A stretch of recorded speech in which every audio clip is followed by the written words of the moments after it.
Welcome to मागा academy. आज का जो हमारा टॉपिक है वो है कि किस तरीके से हम ऑलरेडी एक कोविड-19 पैंडेमिक में चल रहे हैं और किस तरीके से हम ये देख रहे हैं कि इकोनॉमी भी स्लो डाउन में है और -20 अराउंड -20 की यहाँ पर ग्रोथ है जो कि माइनस में है। तो इसको रिकवर करने के लिए मैं आपको पहले भी अपने लेक्चर सीरीज में बता चुका हूँ कि बैंक का बहुत इंपॉर्टेंट रोल होगा। जो जो पिछले वीडियो में मैंने आपको ये बताया था कि प्रधानमंत्री मनमोहन सिंह जी जो हैं, former prime minister Manmohan Singh ji ने जो स्टेप्स बताए थे, प्लस रघुराम राजन जी ने स्टेप्स बताए हैं कि आप ज़्यादा से ज़्यादा आपको बैंक से लोन लोगों को देने पड़ेंगे ताकि बिजनेस रिवाइव हो सकें, रीस्टार्ट हो सकें। यहाँ पर लेकिन हम एक प्रॉब्लम जो फेस कर रही है इकोनॉमी, तो नए लोन की नहीं बल्कि हम उन लोन्स की बात करना चाह रहे हैं जो कोविड-19 की वजह से प्रॉब्लम्स में आ गए हैं। तो यहाँ पर जो प्रॉब्लम ऑलरेडी फेस कर सकते हैं बैंक्स, जिन उनके जो ऑलरेडी जो लोन दे रखे हैं वो डिफ़ॉल्ट हो जाएँगे। तो इस कारण इन बैंक्स को आरबीआई यहाँ पर सेव करना चाहती है, उन्हें प्रोटेक्ट करना चाहती है। तो इस स्कीम का होगा Covid restructuring scheme of RBI. RBI यहाँ पर 90 डेज़ का रीस्ट्रक्चरिंग के लिए ओपन विंडो कर रही है। यहाँ पर आप पर्सनल लोन या फिर कॉर्पोरेट लोन्स जो भी हैं, आप यहाँ पर रीस्ट्रक्चर कर सकते हैं। रीस्ट्रक्चरिंग में दोस्तों आपके क्या-क्या चीज़ें आती हैं, प्लस कॉर्पोरेट लोन्स कैसे रीस्ट्रक्चर कर सकते हैं, कौन से बैंक्स इसमें एलिजिबल होंगे, और ये सब चीज़ें मैं आपको इस वीडियो में बताऊँगा। यहाँ पर आरबीआई ने एक कमेटी का भी गठन कर दिया है, केवी कामत कमेटी, जो कि यहाँ पर रीस्ट्रक्चरिंग के कुछ रूल्स को यहाँ पर आरबीआई को सजेस्ट करेगी। तो यहाँ पर रीस्ट्रक्चरिंग जो प्रॉब्लम्स हैं वो प्रॉब्लम ऑफ रिकवरी होगी, जो कोविड-19 की वजह से जो स्ट्रेस में आ गए हैं, जो भी लोन बैंक्स ने दिए थे, लेंडर्स लेंडर बैंक हुए और बोरोवर्स जो हैं, जो भी बोरोवर्स हैं जिन्होंने कर्जदार थे, जिन्होंने बैंक से लोन लिए हैं, बोरोवर्स अंडर स्ट्रेस हैं क्योंकि कोविड-19 की वजह से उनके बिजनेसेस और पर्सनल लोन्स इनकम पे इम्पैक्ट हुआ है। लोगों के पर्सनल लोन्स जो थे उनके चुकाने की उनकी कैपेबिलिटी में इम्पैक्ट आया है। कई की सैलरी कम हो गई है, कट गई है, और कई लोगों की सैलरी जॉब्स भी चली गई हैं। तो इस वजह से जो स्ट्रेस लोन है उनको कैसे हैंडल किया जाएगा, पर्सनल लोन इसमें आएंगे और कॉर्पोरेट लोन्स इसमें आएंगे। तो रीस्ट्रक्चरिंग ऑफ लोन में बेसिकली रीपेमेंट ऑफ लोन्स, जो लोन्स बैंक ऑलरेडी दे चुके हैं उनके रीपेमेंट में चेंज का मतलब होता है रीस्ट्रक्चरिंग और resolution of loan. What is restructuring of loan? It is a change of repayment terms. And what, यहाँ पर दूसरी पॉइंट है कि बोरोवर्स जो हैं, ये रीस्ट्रक्चरिंग में, यहाँ पर जो दूसरा पॉइंट है वो है कि रीस्ट्रक्चरिंग में क्या क्या चीज़ें आ सकती हैं। तो रीशेड्यूलिंग देयर लोन पेमेंट पहला चीज़ है। रीशेड्यूलिंग से आप समझ सकते हैं शेड्यूल्स, मतलब कि अगर आपको आप टाइम में चेंज ला सकते हैं। शेड्यूल मतलब टाइम में चेंज ला सकते हैं, जैसे कि आपको अगर लोन 5 ईयर्स में चुकाना था तो आप उसको 8 ईयर्स कर सकते हैं, 10 ईयर्स कर सकते हैं। उसमें आपकी इंस्टॉलमेंट्स भी कम हो जाएंगी, इंस्टॉलमेंट्स के अमाउंट कम हो जाएगा। तो इस तरीके से rescheduling of payments, loan payments. फिर आप पेमेंट हॉलीडेज ले सकते हैं पर एक लिमिटेड पीरियड के लिए, वो बैंक और आपके बीच में एग्रीमेंट पे डिपेंड करता है। प्लस आप लोअर इंटरेस्ट रेट कर सकते हैं।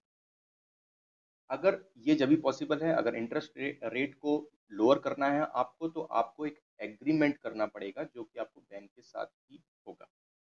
यहाँ पे ये चीज़ें आपको फ़ायदे मिल सकती हैं। इतने फ़ायदे आपको मिल सकते हैं अगर आप बैंक और बोरोवर्स, लेंडर्स और बोरोवर्स, बैंक और जो कर्जदार हैं उनके बीच में अगर ऐसा कोई एग्रीमेंट हो जाता है, तो यहाँ पर एक सुविधा इन्होंने 90 डेज़ के लिए 31 दिसंबर 2020 तक ये दी गई है। यहाँ पर जो नई बात है वो ये है कि जो बैंक्स हैं वो पहले रीस्ट्रक्चरिंग पॉसिबल थी, पर यहाँ पर जब से एनपीए की प्रॉब्लम आई थी तब से यहाँ पर रीस्ट्रक्चरिंग ऑफ लोन पॉसिबल था। पर यहाँ पे अब जो है एक चेंज लाया गया है। चेंज ये है कि पहले आपको रीस्ट्रक्चरिंग करनी है तो आपको डिक्लेयर करना पड़ेगा कि आपका जो बोरोवर है जिसने आपसे लोन रखा है वो डिफॉल्टर हो चुका है। डिफॉल्टर मतलब कि उसने एनपीए हो चुका है, मतलब कि 90 डेज से उसने कोई इंस्टॉलमेंट पे नहीं करी है। जब वो डिफॉल्टर आप उसको डिक्लेयर करेंगे तभी आप उसकी रीस्ट्रक्चरिंग ऑफ लोन कर पाएंगे, तभी आप उसकी रीशेड्यूलिंग कर पाएंगे। लेकिन अभी जो 90 डेज का जो टाइम दिया है 31 दिसंबर 2020 तक, वो ये दिया गया है कि आरबीआई अनाउंस किया है कि आप रीस्ट्रक्चर कर लीजिए, लेकिन वन टाइम में कर लीजिए, प्लस डिफॉल्टर को आपको टैग नहीं करना है।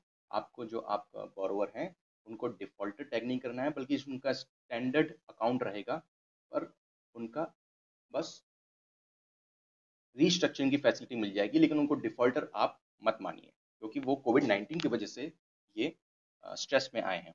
यहाँ पर जो दूसरे पॉइंट है वो है एलिजिबिलिटी के ऊपर, कि एलिजिबिलिटी क्या किन बैंक्स की रहेगी। तो public banks, private banks, foreign banks जो भी ऑपरेट हो रहे हैं इंडिया में, plus small finance bank, local area banks, RRBs, public primary primary urban cooperative banks, state cooperative banks, district cooperative banks, and non banking financial institutes. तो यहाँ पर जो भी ये भी इसमें एलिजिबल होंगे, पर यहाँ पर इसकी एलिजिबिलिटी नहीं है। तो यहाँ पर एमएसएमई के बोरोवर्स हैं।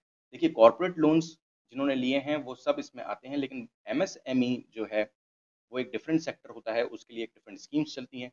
यहाँ पर उसको इंक्लूड नहीं करा गया है। अगर एमएसएमई में किसी ने लोन लिया है और वो 25 करोड़ से कम बचा है उसका रीपेमेंट, तो यहाँ पर वो एलिजिबल नहीं होंगे। लेकिन अगर ज़्यादा अमाउंट का एमएसएमई का है तो वो एक डेंजर जोन में हो जाता है, तो उसका लिए ये सहूलियत दी गई है गौर आरबीआई की तरफ से, कि आप इसमें आप कर लीजिए। अगर अमाउंट बहुत बड़ा है एमएसएमई के लिए तो आप रीस्ट्रक्चरिंग कर सकते हैं। प्लस फार्म क्रेडिट को नहीं दिया गया है यहाँ पर। एग्रीकल्चर से क्रेडिट सोसाइटीज और फार्मर सर्विस सोसाइटीज जो भी लैंडिंग करेंगी एग्रीकल्चर के लिए, उसको यहाँ पर एलिजिबिलिटी नहीं दी गई है।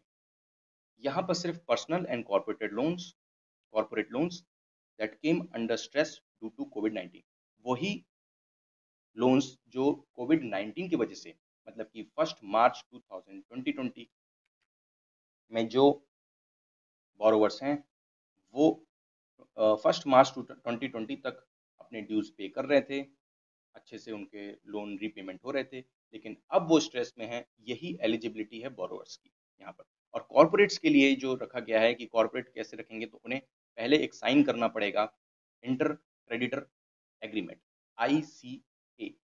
तो यहाँ पर ये जो है ये टर्म इंपॉर्टेंट है प्रीलिम्स के लिए, आप यहाँ पर तो प्रीलिम्स के लिए ले सकते हैं।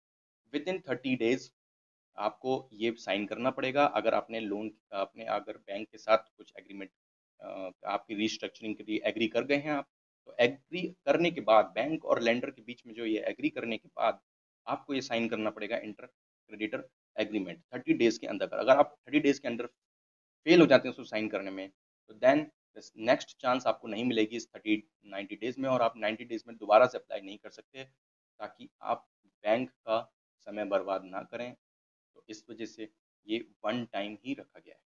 इसमें जो मेन एडवांटेज है जो बोला जा रहा है वो है कि आरबीआई बोल रहा है कि बैंक को हम प्रोटेक्ट कर सकते हैं। उसके पीछे कारण ये है कि जब आप कोई रीस्ट्रक्चरिंग करते हैं तो आप उसमें 15% of the total loan value को बफर में रखते हैं। मतलब कि अगर वो लोन डिफॉल्ट हो जाता है तो आप जो बैंक है वो 15% of the total loan value को बफर में रखेंगे।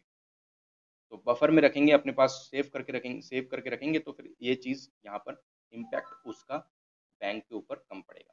लेकिन यहाँ पर जो है वो 10% का जो आप रीनेगोशिएट करेंगे, जो भी टैप टैप जो भी आप रीनेगोशिएट करेंगे उसका 10% बैंकों को बफर में रखना पड़ेगा, बोथ पर्सनल या कॉर्पोरेट लोन्स में। यहाँ पर एक बैंक के लिए भी सेफ्टी हो जाती है। और आप जानते हैं कि ये बफर रखना कितना इम्पोर्टेंट होता है। ये बेसल नॉर्म्स में भी बहुत इम्पोर्टेंट है कि अगर आप एनपीए से बचना चाहते हैं तो एक बफर आपको रखना चाहिए। तो यहाँ पर ये जो टॉपिक है दोस्तों, ये जीएस के लिए बहुत इंपॉर्टेंट है, जीएस इकोनॉमिक सेक्शन के लिए, यूपीएस सेक्शन के लिए। लेकिन ये एक डायरेक्ट क्वेश्चन नहीं बनेगा इससे। रीस्ट्रक्चरिंग के ऊपर डायरेक्ट क्वेश्चन बन सकता है, लेकिन इस ओवरऑल टॉपिक को आपको एक ब्रॉडर पर्सपेक्टिव में देखना पड़ेगा कि एक कोविड-19 में जो रिकवरी की जो एक्सपेक्टेशन हम कर रहे हैं, कि जो गवर्नमेंट इतना ज़्यादा फोर्स कर रही है, नई-नई स्कीम्स लेके आ रही हैं, एग्रीकल्चर इंफ्रास्ट्रक्चर फंड भी लेके आए। तो इस तरीके से जो भी चीज़ यहाँ पर होंगी, वो जो भी स्टेप्स गवर्नमेंट लेंगे, उन स्टेप्स को एक ओवरऑल व्यू में देखना पड़ेगा आपको, और उसके बाद आप इसको इस एग्जाम्पल को पुट आउट कर सकते हैं कि कोविड-19 रीस्ट्रक्चरिंग ऑफ आरबीआई क्या था, बैंक को ऐसी क्या सुविधा फैसिलिटीज़ दी गई थी इस उसमें। तो आप हमारा बिल्कुल लाइक करें, सब्सक्राइब करें, और हमारे फेस यूट्यूब पेज को बिल्कुल विजिट करें, उसमें नई नई वीडियोस जो हैं वो हम डाल रखी हैं करंट अफेयर्स के टॉपिक्स पे। Thanks for watching.